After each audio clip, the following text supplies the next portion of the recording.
Merci, messieurs les présidents. Merci à notre intervenante et à nos intervenants. Je dois vous avouer qu'en tant que sénateur de la Commission de la Culture, j'ai particulièrement apprécié votre propos qui me donne l'illusion en sortant de cette salle d'avoir compris quelque chose, ce qui est déjà très, très précieux. J'ai surtout été... Pardon ? Trop humble. J'ai surtout apprécié votre mise en perspective sur le long terme. Je crois qu'elle est fondamentale. Moi, je retiens quelques idées, et vous me direz si je me trompe, c'est que jusqu'à présent, le marché européen, finalement, il a fonctionné comme quelque chose qui permettait de répartir de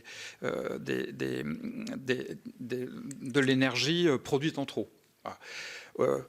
Aujourd'hui, on change complètement de perspective et l'Europe, et la France singulièrement, doit faire face à deux enjeux qui sont extrêmement importants, qui sont historiques. C'est premièrement développer une production énergétique qui permette d'assurer nos souverainetés et donc de retenir, et là je suis tout à fait d'accord avec ce qu'a dit notre collègue Grémillet, de retenir des entreprises qui seraient aujourd'hui susceptibles de partir à l'étranger parce que l'énergie y est moins forte. Et on voit très bien que c'est le jeu des États-Unis de façon extrêmement claire. Ensuite, de décarboner ces industries, ce qui nous redonnerait à nous des marges de compétitivité. Et ensuite assurer la transition énergétique et ensuite, et vous l'avez dit très justement, mais la Commission des affaires culturelles le voit sur tous les dossiers, il faut réintroduire dans le fonctionnement de tout ça des grands principes géostratégiques. Puisque ce qui a été mis à mal dans la stabilité relative, c'est la déflagration de la guerre menée par la Russie contre l'Ukraine, qui nous oblige aujourd'hui à abandonner le monde des illusions d'une Europe en paix éternellement et qui nous oblige à protéger nos industries pour des raisons géostratégiques.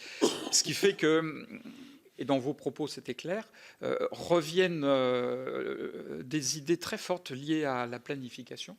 Et c'est quand même le paradoxe incroyable, c'est que c'est la guerre menée par la Russie qui nous oblige à revenir au Gosplan. Enfin, je le dis de façon un peu en plaisantant, mais on comprend bien dans votre esprit qu'il y a eu aujourd'hui une impérieuse obligation de planifier et de planifier dans le temps long. Alors, ma question c'est, est-ce que les États nationaux peuvent le faire seuls? Est-ce que la France peut le faire seule? Ou au contraire, est-ce que la seule échelle pour mener à bien ces politiques, c'est l'échelle européenne?